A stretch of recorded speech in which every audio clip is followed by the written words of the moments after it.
you got to say. Hold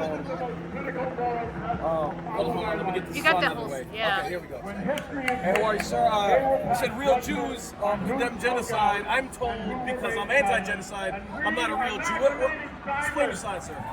Well, I think it's important for people to know and keep knowing. You know, I don't know any Jew under 40 who isn't appalled by what's happening, and it's important to me. I was raised, my Judaism, I was raised, you know, this is unacceptable. I mean, I don't think there's anybody who was raised that killing children and families and citizens is okay. But I think it's like as a Jew, you're supposed to care, especially about either minorities or when something like this happens because of the Holocaust and just our history as being is a marginalized community for whatever. And so now it's especially appalling that that Jews are doing it to to Gazans and Palestinians.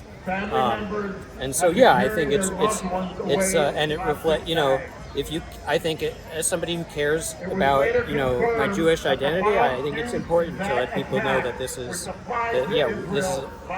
something that we care about and that it's unacceptable. That it reflects, I think, and it's frustrating. I think, I want people here to know that that not every Jew is either a Zionist or not every Jew is in lockstep or accepts what's going on. I mean, I think there are a lot of people. I think there are even people who would define themselves as Zionists. I hope so. Who would agree that the U.S. needs to stop sending bombs and over to Israel for that campaign, because I mean I think I have my feelings. I've become pretty disgusted by a lot of, certainly the Israeli government and a lot of their actions. But I think even somebody who supports Israel as a state, I mean I think can be against the military campaign.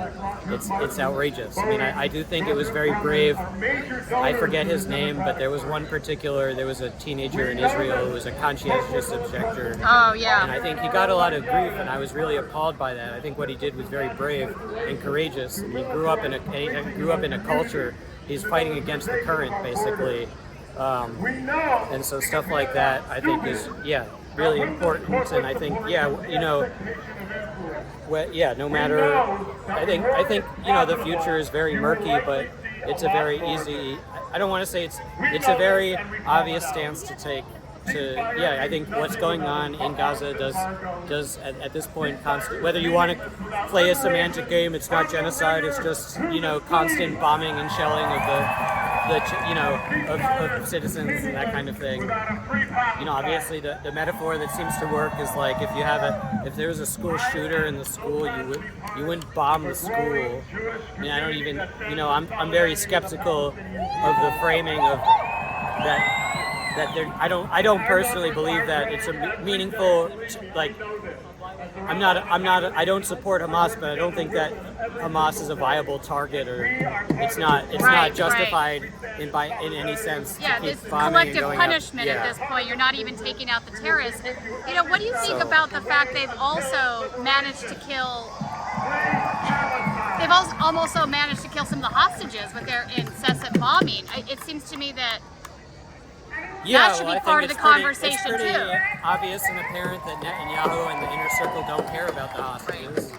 I think there is some turmoil within Israel. People who do care about the hostages are even people who you'd say don't care what happens to the Palestinians. They're like, well, I'd rather, isn't this about getting isn't that the primary objective? And so at this point, I'm going to go out on a ledge and say it's not the primary objective. I do think that the current administration it's overrun with right-wing extremists and a lot of settlers that believe that the land, they have a messianic viewpoint of the land and they think it belongs to them, and I think they think this is how they get it back that way. So it's it's kind of messed up either way. But I guess I mean, one of the things I think that Jews right now are being misrepresented in the media.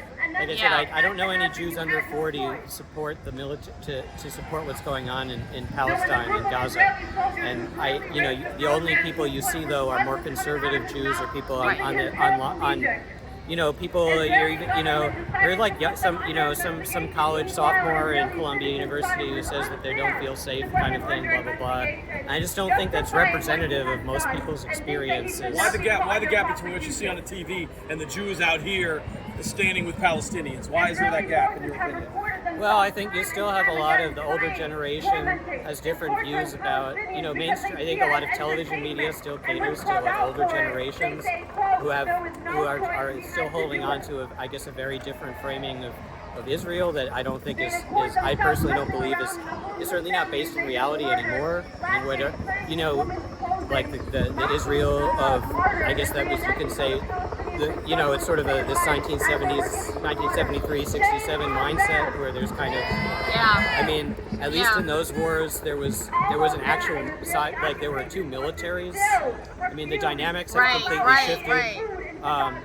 What was I going to say? But so there's that. So there's catering to people. The older generation wants to hear and wants to believe in sort of this vision of Israel as being constantly besieged by its neighbors, and sort of having an existential, being threatened existentially. And then you also just have, I think, a lot of conservative Jews, pro-Zionist, like who have a lot of money and influence, and that affects politics. You've seen that anytime somebody does speak out, there's a disproportionate stink. People go clutching their pearls. All kinds of people get fired for saying even benign things, like people say, I just want there to be, peace, or I want the bombing campaign to stop. Somehow that gets framed as being as you have experienced, it sounds like, as some kind of vicious attack on Jews, and it's nonsense, and it's like, but I think people have learned, was it the AIPAC and the Anti-Defamation League has learned that they can use it as kind of their position as a bully pulpit and kind of silence people by pulling out this anti-Semitism card or that kind of thing. There is a very fuzzy line that they play to their advantage. I'm sure there are real anti-Semites out there, people who don't like Jews, and it's like, I guess you could say it's people who don't like Jews, right? You can say people who don't like Jews. Let's say there's somebody who is pro-Palestinian out of some kind of anti-Semitic fervor or something. That doesn't invalidate the fact that the bombing campaign is immoral. Genocide.